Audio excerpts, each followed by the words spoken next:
one finds the market to be rational, one finds it to be irrational, and one finds the market to be efficient. Well, the market cannot be efficient, otherwise it would not fluctuate so much. It would not have the bull or the bear periods in the market.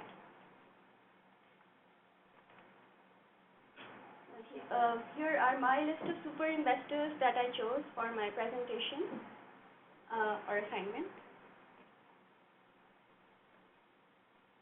This is their cumulative return, and as you can see, as it adds on year by year, the difference between other indexes and the super investors gets higher and higher with every year.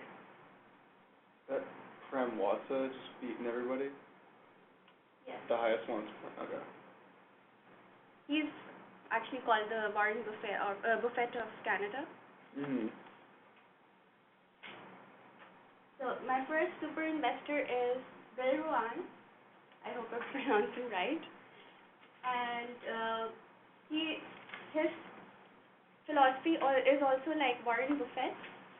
He believes in long-term investment. In fact, I was reading that when he purchased the security for Berkshire, he purchased it at $100 per share, and today its price is $150,000 per share. So you can see the magnitude of growth and his forward-looking concept at that time. My second super investor is Chuck Aker, and he also believes in value investment. So he usually looks for securities that are at least 15% below the like the intrinsic value is 15% below the market price. How do they calculate that? How does he how does he determine it's 15% below? So actually today morning only I was reading this article on Bill Nagrin. It's in today's Morning Star, and he also talked about how he evaluates whether a security is going to perform better in future. So he talked about Google, how he believes that investing in Google today will give higher returns in the future. So he talked about online advertising, and he said like other gurus in the same industry from advertising, they believe that the future lies in online advertising, not the traditional methods of advertising like television or probably radio or newspapers, things that have traditionally been there. But now since we are so moving towards online, advertising will take over in a major way in online ways.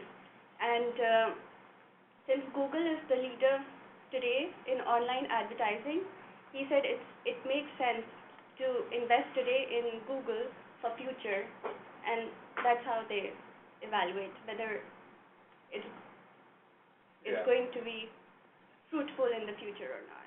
Okay, so I guess my question is, the concept of value investing is pretty easy. Value investors want to buy a company where the price is much lower than the actual value of the company. How do they determine what the actual value of the company is? Because the price is the market price. We all know that. Yeah. How do they determine that a company is valued higher? And because there's no place you can just go and find where the value of the company is. That's where the homework comes, because they have to see what looks promising in the future, because it's not that they're investing in current. They're not backward looking. They're forward looking. So they try to evaluate what the future is going to be like, and if it's worth spending now for the future. Are there any numbers or equations that they use to calculate the valuation of the company, or is it all just subjective what they think might? No, of course they evaluate. They have their own models and concepts through which they evaluate. But do you know any of those formulas or concepts? No. Not for value investors. But I know for like modern portfolio theory, and they use efficient frontier to plot. Right. But I would assume it's more difficult for value investors to calculate because they have to believe in themselves first and then also rely a little bit on the calculations and the market in the future.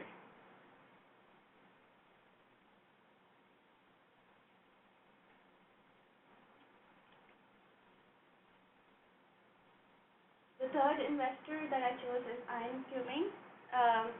His concept I found was very different because he would buy distressed companies, revive them, and sell them at a profit.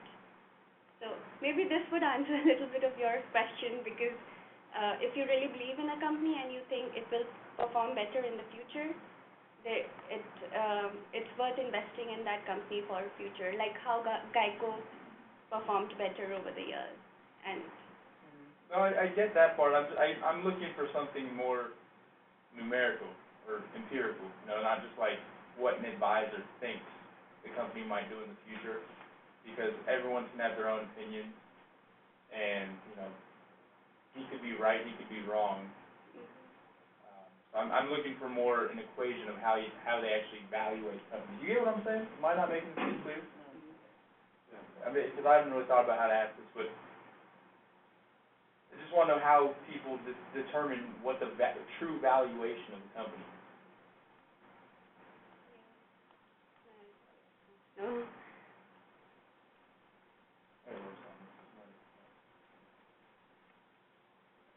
My fourth investor that I chose is Nathan Hawkins, and for him, he would look for security that's selling for 60% below the market price. So the intrinsic value is 60% below. This is it's pretty much the same exact question, but do you know like how they do that? Is there a way where he says, okay, we're gonna look at this and this and this, and then determine if it's 60? Is there a set formula to do that you know of, or are these guys literally just like go on their gut instinct? Like, how does he know when it's 60% below? I wouldn't know that actually. Okay. I learned a lot through this, but I didn't went that deep. Just so, I mean, we have other people present to us too, and most people don't know, so. Yeah. Yeah. Yeah, it's fine. I mean, we're asking because we don't know. We generally are curious ourselves. Cause like If I would know, I these, would be like at least close to Warren Buffett. Yeah, I mean, all these people's summaries, it says their investment philosophy, and philosophies are great, but we'd like to learn, what it is that actually makes them value a company, besides just what they think it'll do in the future, but, Like I would assume it'd be some sort of formula by like total assets and It's gotta be amount of debt they have. Yeah, like a formula that most people go for, maybe like 90% of it's all the same for everyone, and then each advisor would have little parts that they